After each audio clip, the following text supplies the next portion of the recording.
O dinheiro é uma das principais causas da separação de casais. Mas será que é possível um casamento superar uma crise financeira? Como fazer esse processo? Meu nome é Rafael Recidive, eu sou autor do livro O Poder da Clareza Financeira e eu estou aqui para ajudar você a viver em paz com as finanças. E quando o assunto é casamento e dinheiro, eu já tenho aí, estou há 10 anos atendendo casais, ajudando-os a viver em paz com as finanças e a superar as dificuldades financeiras no casamento, não só daqueles que têm falta de dinheiro, mas daqueles que, tendo dinheiro, não conseguem criar harmonia entre casamento e dinheiro. Eu percebo o seguinte, que existe sim uma forma de transformar uma relação conflituosa, uma relação difícil, quando o assunto é dinheiro, e uma relação harmoniosa, e uma relação que realmente perdura, né? Uma relação que supera crises financeiras e problemas relacionados ao dinheiro. É evidente que, embora eu vá mostrar para você aqui 5 questões que você precisa de observar para conseguir ter sucesso aí no seu casamento, apesar das questões financeiras, dos desafios financeiros, das diferenças de pensamento, é evidente que isso não é uma fórmula mágica, não é simples de fazer, né? Na verdade é até simples, mas não é fácil, né? Por quê? Porque a própria convivência, o próprio relacionamento em si já é um grande desafio, né? Quando você entra dentro de um casamento, você pensa no seguinte, cada um tem uma história. E quando a gente fala do assunto dinheiro, cada um traz uma série de histórias relacionadas ao dinheiro que envolvem dificuldades de comunicação, que envolvem medos, tabus, preconceitos, crenças. E quando vem para o casamento, isso se cruza. Então, um grande desafio se forma ali. Mas indo direto ao ponto, né? Então, Rafael, existe relação que supera problemas financeiros? Sim. Na minha experiência, atendendo 10 anos pessoas, não são muitas aquelas que conseguem fazer um casamento se tornar firme e forte, apesar dos problemas financeiros.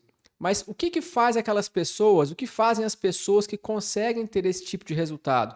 Não importa a nossa situação, nós estamos juntos e vamos fazer essa relação prosperar e vamos superar os desafios juntos. O primeiro passo é o seguinte: quando a gente é criança, a gente vive muito aquelas histórias fantásticas de contos de fadas, de príncipes, princesas. A gente é criado no mundo da imaginação, naquele mundo do viveram felizes para sempre. Mas isso não é o mundo real, né? Então, o casamento, a primeira coisa que a gente tem que fazer é descer para o planeta Terra, né? É descer para cá para entender o seguinte: haverão desafios. A convivência é um desafio. Não é príncipe nem princesa. O príncipe e a princesa é quando a gente tem aquela paixão inicial, que a gente está conhecendo a pessoa, que a gente ainda usa um monte de máscara porque quer conquistar o outro, né? Mas depois que a gente conhece, que a gente casa, a gente vai morar junto, essas máscaras começam a cair, a gente começa a entrar em contato com o eu real do outro, e o outro vai mostrando o meu eu real também, e esse eu real tem muitos defeitos, deficiências, enfim, questões mal resolvidas. Então isso pode gerar o quê? Conflito. Então, uma vez que você tomou consciência disso, espera aí, o casamento é trabalho, é luta, é desafiador mesmo. Uma vez que você tem essa consciência, você para de ficar nesse mundo quimérico, nesse mundo fantasioso da imaginação, e você começa a encarar a coisa com mais seriedade. Espera aí, mas é desafiador, mas como é que a gente faz para fazer disso uma coisa boa, né? Entendendo que os próprios desafios são parte do processo de crescimento, de aprendizado e de entender que junto com essa outra pessoa a gente precisa de, assim, como dois adultos, a gente precisa de entender que nós estamos juntos é para superar as coisas juntos e não para criar problema, né? Então esse é o primeiro ponto, desce o planeta Terra. O segundo ponto é o seguinte: 1 mais 1 é igual a 3, né? Então, eu preciso fazer o seguinte, ó. Imagina assim, ó. Se eu caso com uma pessoa, então tenho a pessoa e tenho o casal agora, que é um terceiro ser.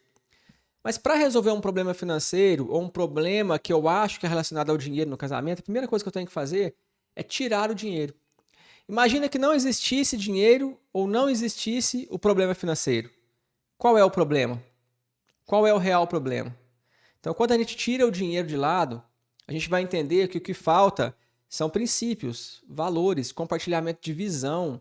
O que falta é o fundamento, é a base dessa relação que não foi construída. Nem enquanto se namorava, não se pensaram nisso, nem, né, não conversaram nem como a gente vai fazer a gestão do nosso dinheiro, como é que vai ser essa vida.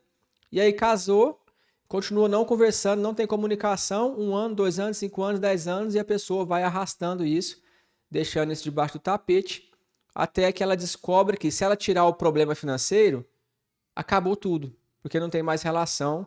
Então as pessoas se escondem nesse problema financeiro. Por isso que ele não pode acabar, entende? Se ele acabar, é um problema muito sério, que a pessoa vai se deparar com aquilo que é o verdadeiro problema. Então esse é um ponto importante. Tira o dinheiro um instante e se pergunta, qual é o problema? Qual é o real problema de eu ter dificuldade no meu casamento quando o assunto é o dinheiro, tá? Feito isso, nós vamos para o terceiro ponto, que a gente fica fazendo essas reflexões de conceitos, né? Então, o que é o casamento? O que é o dinheiro? Qual é o lugar do casamento na minha vida? Se eu tiver que criar uma hierarquia, o mais importante, o menos importante, ou colocar cada coisa no seu lugar, onde é que está o casamento? Onde é que está o dinheiro? O que é a vida? O que eu estou fazendo aqui? O que eu faço morando com uma pessoa que eu escolhi para dividir a vida comigo, né, na saúde, na doença, na alegria e na tristeza, até que a morte nos separe. O que eu estou fazendo ao lado dessa pessoa? Se eu não tiver esses conceitos que são a base de tudo que eu faço, se eu não entender que o casamento é uma empresa divina, é algo transcendente, é algo que merece uma atenção muito especial, uma alta hierarquia, né, porque isso é de Deus. Se eu não entender isso, eu vou criar confusão, porque eu vou colocar o dinheiro aqui, eu vou colocar a relação aqui, e o dinheiro sendo o rei dos reis, né, sendo mais importante, é problema. Porque quando eu era solteiro, eu tinha dinheiro para fazer o que eu quisesse. Agora eu não tenho meu dinheiro mais, eu casei, o dinheiro agora é da família, da casa, e essa pessoa que está comigo, ela se comporta de uma forma diferente do que eu, então é confusão na certa. Então tem que rever esses conceitos, tá? Para que serve o dinheiro no seu casamento e para que serve o casamento na sua vida?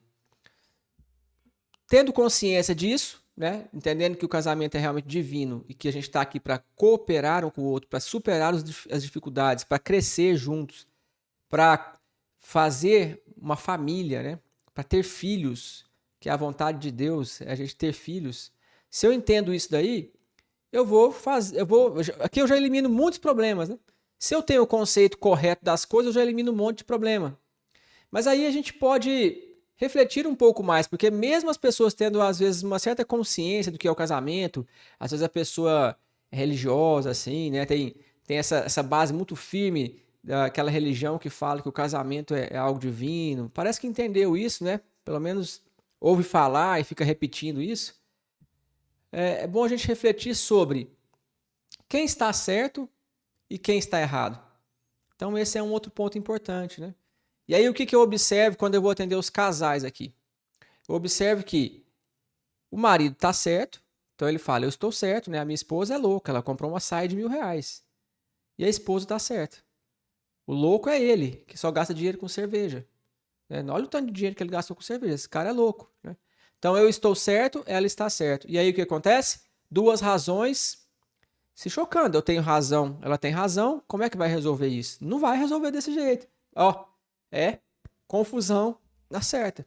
Como é que uma pessoa, como é que um casal que está criando confusão, que está num conflito sem fim, como é que um casal desse vai prosperar? Como é que um casal em conflito vai resolver um problema financeiro? Não vai resolver. Então, alguém tem que ser adulto nessa relação e entender, peraí, deixa eu abaixar tipo, o gato arrepiado, né? Deixa eu abaixar esses pelos aqui, parar de arrepiar com essa situação e ir para conversar com o outro de forma empática, entendendo que o outro tem a razão dela. O outro está correto, mas eu também estou correto. Mas deixa eu olhar essa situação pelo olhar do outro. E aí a gente vai entrar na questão de por que eu tenho o comportamento que eu tenho e por que o outro tem o comportamento que ele tem. Se a pessoa está inconsciente, o que vai mover o comportamento dela? A história. Então, vivi várias experiências menos que positivas, que eu interpretei como menos que positivas, relacionadas ao dinheiro, e hoje o meu comportamento é assim por conta da história. Então, tenho medo de mostrar o dinheiro para minha esposa, tenho medo de mostrar para minha esposa a realidade da situação, tenho medo de falar para o meu marido das dívidas que eu fiz e eu estou escondendo. Guardei um dinheiro escondido do meu marido, e aí de repente ele fez uma dívida, houve um processo judicial, eu era avalista, bloquearam meu dinheiro, aí o problema veio à tona e a relação ficou abalada. Então, se eu não ficar consciente pro fato de que eu estou me comportando agora, criando confusão à toa, por conta de dinheiro no meu casamento, por conta das experiências de vida que eu tive relacionadas ao dinheiro, eu não paro de me comportar igual uma criança. Eu estou parado no passado, com comportamento de criança, reagindo, não consigo parar para agir de forma consciente. Eu só fico nesse movimento de reação, de fazer, de me comportar de forma automática, atacando o outro, enfim, criando problema dessa forma, desse tipo aí, ao longo da vida, tá? Então isso é muito importante. E um último aspecto, então olha só que interessante. Eu já falei até aqui para você de tudo aquilo que você precisa olhar, mas eu não falei ainda do dinheiro. Então eu fiz várias reflexões, eu te falei de vários pontos, e agora só é que eu vou entrar na questão do dinheiro. Aí a gente fala de planejamento financeiro, de como gerenciar as finanças do casal. Mas se a gente não entender as bases, a gente não consegue chegar aqui. Por quê? Como é que eu vou ter uma conta conjunta com a minha esposa se eu não confio nela, se eu não confio na forma como ela se comporta, como é que ela usa o dinheiro, como é que ela faz as coisas? Como é que eu vou conseguir planejar uma vida a dois financeira se a gente não consegue organizar esse dinheiro, se a gente não consegue entender que o dinheiro é do casal e não é meu mais e nem é dela? Agora nós casamos, a gente tem um dinheiro que é de nós dois ou que é da família. Então, sem entender a base, o planejamento financeiro não funciona. Entendido a base, você pode fazer um planejamento em conjunto. Então, a gente tem a visão do casal, nós temos o dinheiro do casal, nós temos os sonhos do casal, nós temos aquilo que o casal vai realizar, baseado nos princípios, na visão e nos valores, e nós temos o ping-pong. Então, uma hora ela vai realizar uma coisa, tem dinheiro para ela, uma hora ele vai realizar uma coisa, tem dinheiro para ele, e vai fazendo esse ping-pong, a não ser que a renda seja infinita. Aí os dois podem realizar tudo, se houver tempo, né? Porque o dinheiro talvez você tenha, mas o tempo ele vai ser limitado. A gente vai fazendo então esse ping-pong aí. Mas o mais importante de toda essa história é aquilo que eu conversei com você nos primeiros minutos, porque principalmente relacionado à confiança, né? A confiança e ao entendimento do que é o casamento, do que eu estou fazendo aqui, e da decisão de ser adulto para resolver os problemas junto com a outra pessoa, sem ficar reagindo ao comportamento do outro, indo com uma posição de humildade para a conversa e dialogar. Não tem como, sem diálogo não vai. Muitas vezes o casal ele tem que vir aqui na reunião comigo para conversar, porque em casa não consegue conversar, que ficam arrumando confusão. E se você precisa de ajuda para viver em paz com as finanças no seu casamento, eu quero te convidar, vou deixar um link na descrição desse vídeo. Você vai acessar ali uma página onde tem uma oportunidade única para você ter acesso a um sistema que automatiza seu controle financeiro, ao meu suporte especial aí na sua vida. E entenda o seguinte, se é problema, tem solução. Se não tem solução, não é problema, já está resolvido.